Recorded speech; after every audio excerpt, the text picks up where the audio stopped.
ഹരേ ബ്രഹ്മാർപ്പണമസ്തു. ഏവർക്കും എൻ്റെ പുതിയ ഒരു വീഡിയോയിലേക്ക് സകർഷം സ്വാഗതം. അന്നേരം എല്ലാവരും സുഖമായിട്ടിരിക്കണോ എന്നുള്ള ശുഭ ചിന്തനത്തോടുകൂടി ഇന്നത്തെ പ്രതിപാദ്യ വിഷയത്തിലേക്ക് നമുക്ക് ചരിക്കാവുന്നതാണ്. ഉദ്ദിഷ്ടമായിട്ടുള്ള ആഗ്രഹങ്ങൾ ഇല്ലാത്തവരായിട്ട് ആരുമില്ല. ധനം, വശ്യം, ബിസിനസ്, കലകൾ, വിദ്യ തുടങ്ങി ഒട്ടേറെയുള്ള ഉദ്ദിഷ്ട കാര്യങ്ങൾ നമ്മുടെ മനസ്സിൽ അങ്ങനെ കിടക്കുകയാണ്. എന്തെല്ലാം കർമ്മങ്ങൾ അനുഷ്ഠിച്ചിട്ട് അല്ലെങ്കിൽ ഏതെല്ലാം ക്ഷേത്രങ്ങളിൽ പോയിട്ട് ഉപാസനകൾ ചെയ്തിട്ട് ഫലവത്താകണില്ല എന്ന് നമ്മളുടെ മനസ്സിൽ അങ്ങനെ ഒരു അർത്ഥം വന്നുദിച്ച് നിൽക്കണോ എന്നുണ്ടെങ്കിൽ സംശയമൊന്നും വേണ്ട. നമ്മൾ പരിപൂർണമായിട്ടുള്ള മനസ്സിൻ്റെ ഉറപ്പോടുകൂടിയല്ല ആ കർമ്മത്തെ അനുഷ്ഠിച്ചിരിക്കുന്നത് എന്നുള്ളത് വ്യക്തം. എന്നാൽ ഇനി പറയണ ഈ ഒരു മഹത് കർമ്മം വളരെ ശ്രദ്ധയോടുകൂടി അനുഷ്ഠിക്കുക. ശ്രദ്ധേയമായിട്ട് അത് അനുഷ്ഠിച്ചു കഴിഞ്ഞാൽ യാതൊരു സംശയമില്ലാത്ത കാര്യമാണ്, നിങ്ങൾ ആഗ്രഹിക്കുന്നത് എന്താണോ അത് ഭഗവതി നേടിത്തരും എന്നുള്ളത്. ശുക്ലപക്ഷത്തിലെ പഞ്ചമിയാണ് ചൊവ്വാഴ്ച ദിനമായ നാളെ. വളരെയധികം വിശേഷത നിറഞ്ഞ ദിനമാണ് നാളത്തെ ദിനം എന്ന് പറയുന്നത്. പഞ്ചമിയിൽ ഭഗവതിയെ അങ്ങോട്ട് പൂജനം ചെയ്തു കഴിഞ്ഞാൽ, വരാഹി ദേവിയെ പൂജനം ചെയ്തു കഴിഞ്ഞാൽ സർവ അഭിഷ്ടങ്ങളാണ് വന്നു ചേരുക. ഇത് നമ്മൾ അനുഷ്ഠിക്കേണ്ടുന്ന രീതികളെക്കുറിച്ച് പറയുകയാണ് എന്നുണ്ടെങ്കിൽ, രാത്രിയുടെ 2-ാം യാമത്തിലേക്ക് കടക്കണ വേളയിൽ പൂജാമുറി ശുദ്ധമാക്കി 5 ദീപങ്ങൾ അങ്ങോട്ട് പ്രകാശിപ്പിച്ച് നെയ്യൊഴിച്ച് വേണം എന്നുള്ളത് പ്രത്യേകം ശ്രദ്ധിക്കണം. ശേഷം അതീവ ശ്രദ്ധേയമായിട്ടുള്ള ഭഗവതിയെ മനസ്സിൽ കണ്ടുകൊണ്ട് നമ്മളിരിക്കണ സ്ഥാനത്തിന് ഇടതുവശം ഗംഗുരഹ്യോം നമ എന്ന് ചൊല്ലിയും വലതുവശം ഗംഗണപതയേ നമ എന്ന് ചൊല്ലിയും ശേഷം വരാഹി ദേവിയുടെ സാന്നിധ്യമാണ് ആ പഞ്ചനാളങ്ങളാൽ മുഖരിതമായ നിലവിളക്കിൽ എന്നുള്ള ആ മനസ്സ് നമ്മളിൽ, ആ ചിന്തനം നമ്മുടെ മനസ്സിനുള്ളിൽ ഉളവായിരിക്കണം. ശ്രദ്ധയോടുകൂടി ഭഗവതിയുടെ മഹാമൂലമന്ത്രം ഒരു 18 തവണ അങ്ങോട്ട് അനുഷ്ഠിക്കുക. 18 തവണ അനുഷ്ഠിക്കുക. അനുഷ്ഠിക്കുന്നതിന് മുമ്പായിട്ട് ഭഗവതിയെ നല്ല സ്വരൂപഭാവത്തിൽ അങ്ങോട്ട് മനസ്സിലങ്ങോട്ട് കാണുക.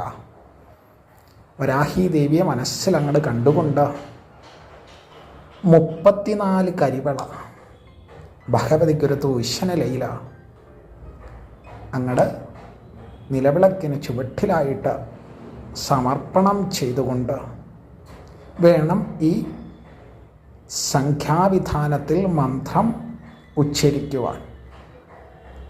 ശേഷം മന്ത്രോച്ചാരണം കഴിഞ്ഞു കഴിഞ്ഞാൽ അതീവ ശ്രദ്ധേയമായിട്ടുള്ള വടക്കോട്ട് ദർശനമാക്കി വേണം ഇത് അനുഷ്ഠിക്കുവാൻ. ഭഗവതിയെ മുന്നിൽ കണ്ടുകൊണ്ട് തന്നെ സാഷ്ടാംഗം നമസ്കരിച്ച് നമുക്ക് ഇഷ്ടമുള്ള അല്ലെ നമ്മൾ ആഗ്രഹിക്കണ വിഷയത്തെക്കുറിച്ച് ഭഗവതിക്ക് അങ്ങയുടെ പ്രാർത്ഥന ഭാവത്തിൽ സമർപ്പണം ചെയ്യാം. നമ്മൾ ആഗ്രഹിക്കണത്, എനിക്ക് എൻ്റെ കടബാധ്യതകൾ മാറിക്കിട്ടണം, അല്ലയോ ഭഗവതി എന്നുള്ള ആ ഒരാഗ്രഹമാണ് കിടക്കണത് എങ്കിൽ വൈവസ്വതാമന്വന്തരേ ശേതപരാഹകൽപ്പേ 2025 വർഷം ജൂലൈ മാസം 29-ാം തീയതി 1200-ാം ആണ്ട് കർക്കിടകം 13-ാം തീയതി സന്ധ്യാകാലേ രാത്രിയുടെ 2-ാം യാമത്തിൽ പഞ്ചമി തിഥിയിൽ അനുഷ്ഠിക്കണ മഹനീയ കർമ്മപഥത്തിൽ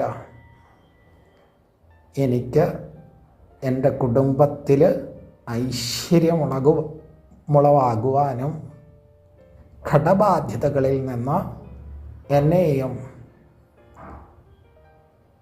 എന്നെ സാക്ഷി നിർത്തി മുന്നോട്ട് ജീവിതത്തെ ധന്യമാക്കണ എൻ്റെ ബന്ധുമിത്രാദികൾക്കും സർവ ഐശ്വര്യം അങ്ങട് ലഭ്യമാകണം.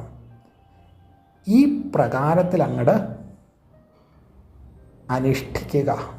ശ്രദ്ധേയമായിട്ടുള്ള പ്രാർത്ഥന. നിങ്ങൾ ആഗ്രഹിക്കുന്നത് എന്താണോ അത് ഭഗവതി നിങ്ങൾക്ക് അഭേദ്യമായിട്ടുള്ള ഭാവത്തിൽ ലഭ്യമാക്കും എന്നുള്ളതിനകത്ത് സംശയമില്ല. ഇങ്ങനെയൊന്ന് ചെയ്തു നോക്കൂ. നമ്മുടെ വിശ്വാസങ്ങളൊന്നും പോകുകയില്ല. കൃത്യമായിട്ട് പറയണ കാര്യം ഭഗവതി അതീവ ശ്രേഷ്ഠതയോടുകൂടി നമുക്ക് ലഭ്യമാക്കും എന്നുള്ളതിന് തർക്കമില്ലാത്ത വിഷയമാണ്. ശ്രദ്ധയോടുകൂടി വേണം അനുഷ്ഠിക്കുവാൻ. അന്നേരം മൂലമന്ത്രം ഞാൻ ഡിസ്ക്രിപ്ഷൻ ബോക്സിൽ കൊടുത്തിട്ടുണ്ട്. അത് അങ്ങട് നല്ല രീതിയിൽ മനസ്സിരുത്തി ജപിച്ച് ഭഗവതിയെ നല്ലതുപോലെ മനസ്സിൽ കണ്ടുകൊണ്ട് ഇത് മനഃപ്പാഠമാക്കി വേണം ജപിക്കുവാൻ. ഇല്ല എന്നുണ്ടെങ്കിൽ ഫലം ഉളവാകുകയില്ല. അന്നേരം ശ്രദ്ധയോടുകൂടി ഇതങ്ങടെ അനുഷ്ഠിച്ചു നോക്കുക.